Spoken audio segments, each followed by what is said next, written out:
Bonjour, nous avons aujourd'hui une visite d'un parc. Moscou est une ville qui est pleine de parcs.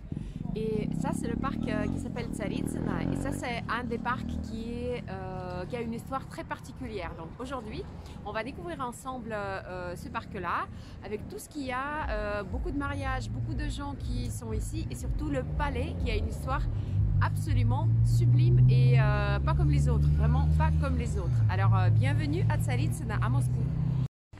Donc je suis en train de vous faire le plan du parc avec tout ce qu'on peut découvrir ici. Et en ce moment, je me trouve là où il y a ce petit chiffre 2. Comme vous voyez, le territoire du parc est immense et on va s'avancer pour découvrir le fameux palais. Je vais vous filmer tout ce qui se passe et comment les gens à Moscou adorent se promener à l'été indien avec des jolies feuilles jaunes. Et c'est une des périodes favorites que j'ai à Moscou à cause de ces couleurs absolument magnifiques, même si cette année-là, on n'a pas beaucoup de soleil en automne, mais quand même, là, on peut en profiter de cette beauté. Les mariages commencent, donc ça c'est un tout petit avec un photographe, je pense que c'est juste une session de photos. Par contre ici, qu'est-ce qu'on voit? On voit un énorme mariage. À Moscou il y a beaucoup de migration, donc ça je pense que c'est un mariage, j'ai peur de me tromper, mais sûrement un mariage musulman, je pense kirghize ou quelque chose comme ça. Donc il y a toujours beaucoup d'invités. Voilà. Comme ici, il y a pas mal de canards, les gens ils viennent pour donner manger aux oiseaux.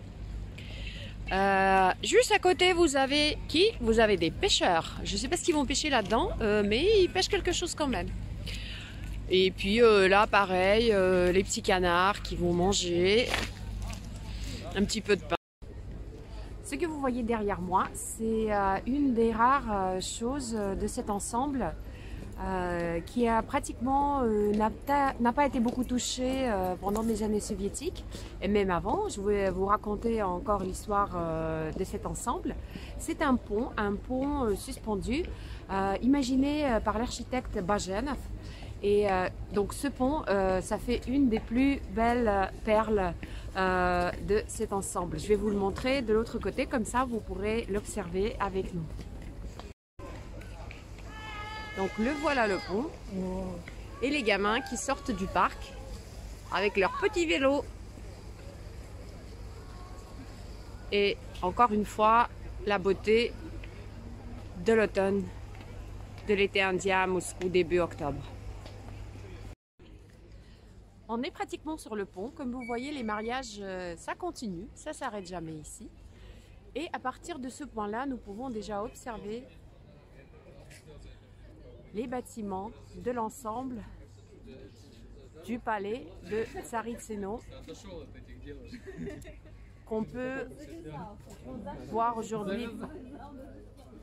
aujourd'hui avec toute cette beauté grâce au travail des restaurateurs et des bâtisseurs, on peut dire, qui ont pratiquement sauvé ce palais des ruines que ça a été à cause de son histoire un peu particulière.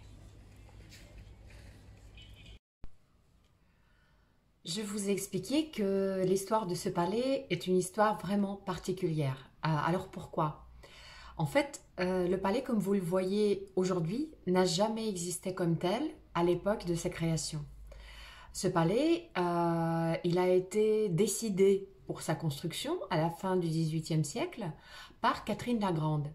Catherine la Grande qui est régnée en Russie et en gros, son règne, c'était quelque chose de très positif pour la Russie, puisqu'on l'avait appelée, comme je viens de le dire, la Grande. Elle avait quand même un caractère assez dur. Et au moment de décision de la construction du palais, qui se trouvait quand même à l'époque, c'est pas au centre de Moscou du tout. Elle était basée, la capitale se trouvait à Saint-Pétersbourg. Donc pour elle, Moscou, c'était, on va dire, un endroit où elle venait très rarement et que, en fait, elle aimait pas trop Moscou, mais elle avait quand même décidé de faire construire un palais pas très loin de Moscou, une dizaine de kilomètres du centre actuel, à cet endroit-là. Aujourd'hui, ça s'appelle Tsaritsino. À l'époque, parce que Tsaritsino, la tsarine, c'est en fait parce que il y avait son palais qui devait être édifié ici. Mais quand le premier palais, on va dire comme ça, était pratiquement terminé par un architecte russe qui s'appelait Timofey Bajenov, elle est venue le visiter. Et soi-disant, elle n'a pas été contente. En fait, après, on a appris que c'est pas à cause du palais qu'elle était de mauvaise humeur, tout simplement, ce jour-là. Mais à cause de son caractère, elle a dit à tout le monde que le palais ne va pas du tout, il n'y a rien qui lui plaît. Et le pauvre architecte qui a construit à Moscou des édifices sublimes et qui est quelqu'un d'un énorme talent, je vous mets le lien sur lui dans la description de la vidéo. Donc lui, il a vu en fait que son palais, il a été pratiquement détruit. Donc il y a eu presque que des fondations qui ont été gardées. Et ils ont décidé qu'un autre architecte, Matvey Kazakov, qui était l'élève de Timofey Bajenov, devrait terminer le palais. Et 10 ans après, en fait, Kazakov, ce qu'il a fait, qui est un grand architecte également, je vous mets aussi de l'info sur lui dans la description. Lui, il était élève de Bajenov et il le respectait énormément, donc il s'est beaucoup inspiré du premier palais. Et il a gardé beaucoup la planification des pièces, etc. Il n'y a pas eu tous les bâtiments de ce complexe qui ont été refaits, qui ont été quand même reconstruits, mais il a quand même fait beaucoup de choses s'inspirant du projet de Bajenov. Et à la fin, 10 ans après, donc le palais était presque terminé, il avait juste le toit temporaire noir. Catherine la Grande décède. Et le fils de Catherine la Grande, Paul I, il détestait sa mère. Et il n'a pas voulu continuer le projet. Donc en fait, ce qui s'est passé, c'est que le palais, il a été abandonné. Il a été abandonné fin 18e, début 19e siècle, on va dire comme ça. Et il est resté comme ça dans la nature et jusqu'à l'époque soviétique, c'était des ruines. Ça a été des fois, il y a eu des bâtiments qui étaient utilisés pour différentes causes. Même dans un des bâtiments à côté, il y avait des appartements à un moment donné.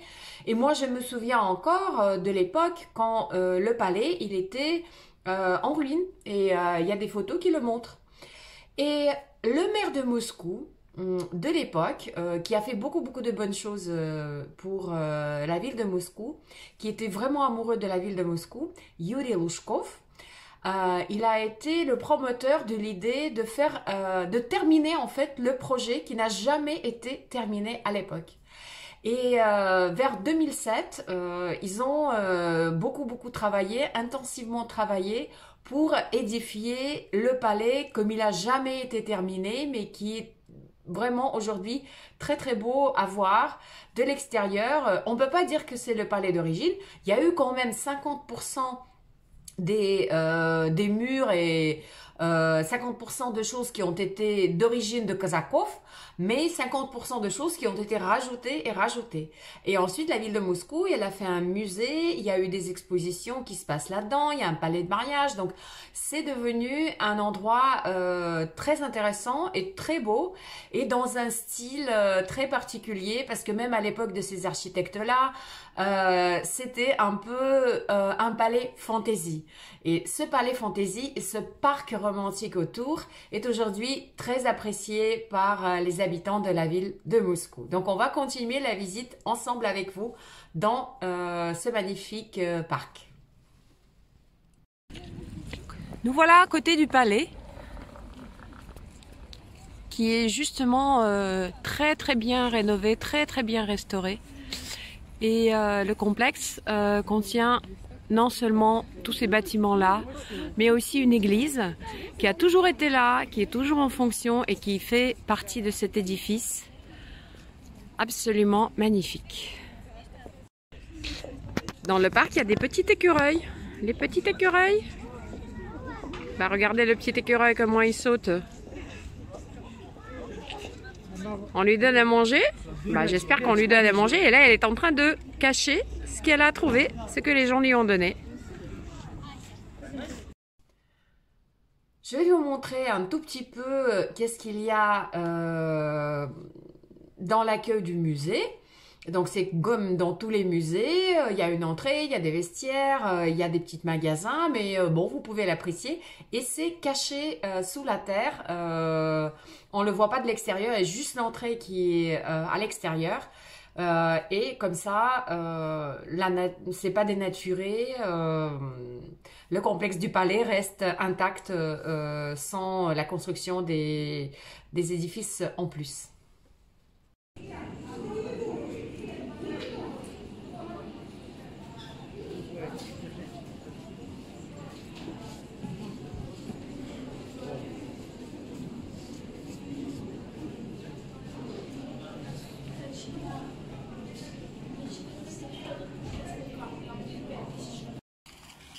On est passé par ici et à l'intérieur de la cour, il y a des sculptures des deux grands architectes qui ont fait cet édifice.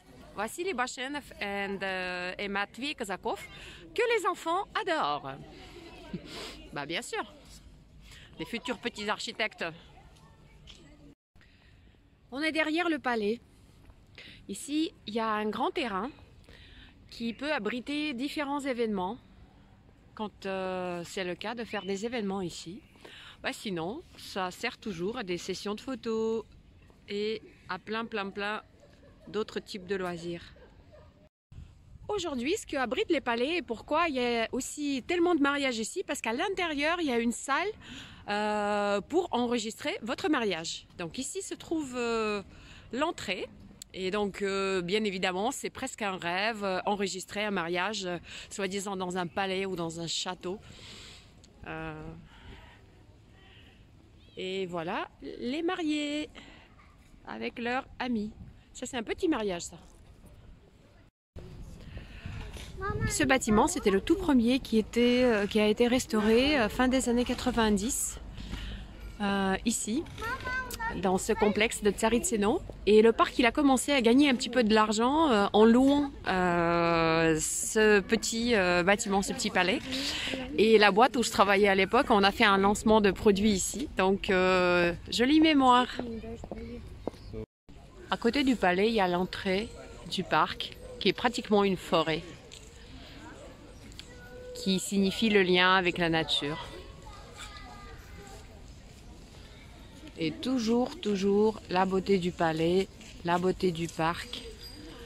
Et plein de gens qui profitent de tout ça et qui se baladent.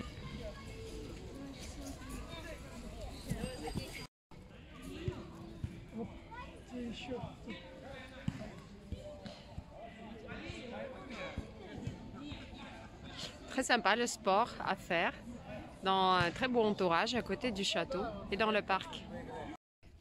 Ici, il y a des terrains pour jouer au badminton. Il y a un peu de tout. Je vais essayer de vous montrer aussi le jeu d'échecs.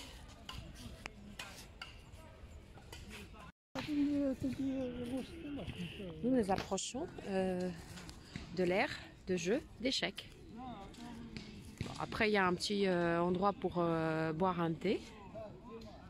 Mais surtout le jeu d'échecs.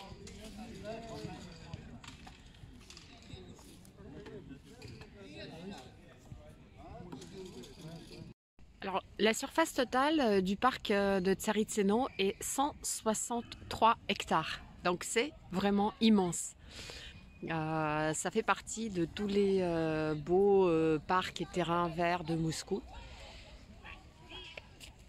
Donc ici vous avez des cadres très différents avec des vraies forêts ou le palais avec son musée, le palais de mariage, les églises. On peut y passer des heures et des heures à Tsaritsino. Et même s'il est très grand, là on est samedi, comme vous voyez, il y a beaucoup de monde partout. Et beaucoup d'enfants bien sûr. Et qu'est-ce qu'ils font les gens quand il y a beaucoup de jolies feuilles jaunes?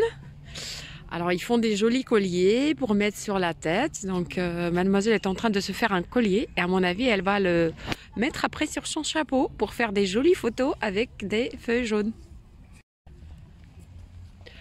on s'approche à l'orangerie. Donc ici, il y a des plantes.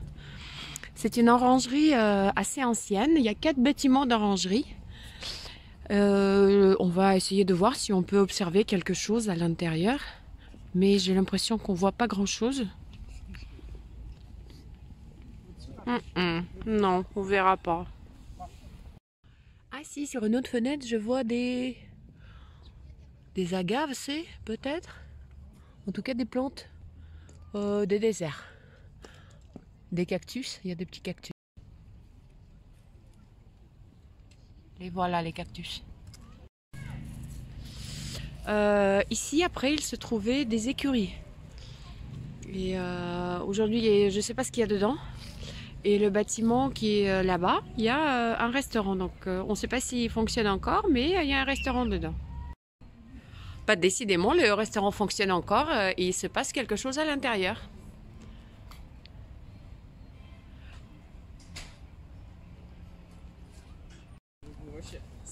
La cueillade des feuilles continue, les photos.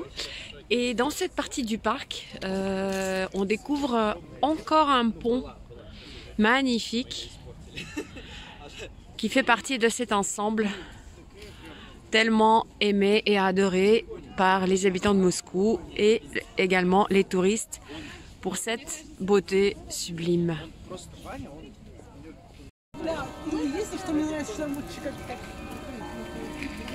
On s'approche du palais, de l'autre pont, de l'autre côté, et on entend les cloches de l'église qui se trouve en face du palais et qui nous donne l'ambiance de la soirée.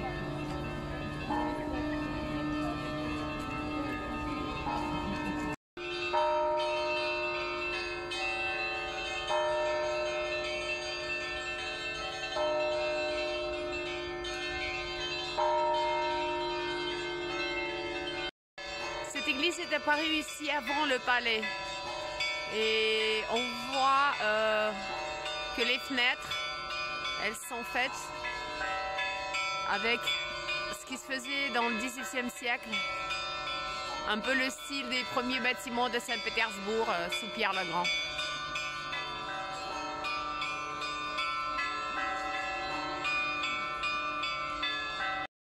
Il y a des parties du parc qui sont très romantiques, comme par exemple ici, avec une vieille tour comme stylisée, que vous pouvez monter dessus.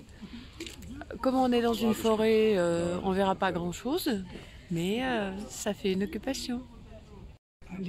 La plus jolie vue d'ici, c'est en fait cette allée qui nous amène vers le palais. Et c'est une allée avec des tilleuls qui doivent avoir minimum 300 ans. Vu leur taille, c'est vraiment des tilleuls qui ont de l'histoire.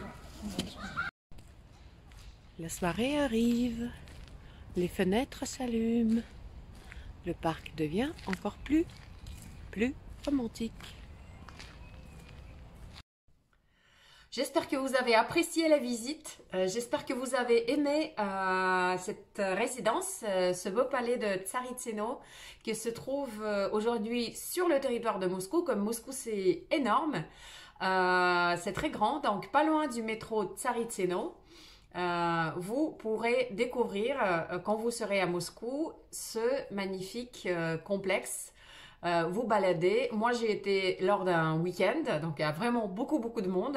Mais si vous venez dans la semaine, quand vous êtes en vacances, il y aura moins de monde et vous pourriez en profiter encore plus. Je vous remercie encore une fois et à très bientôt.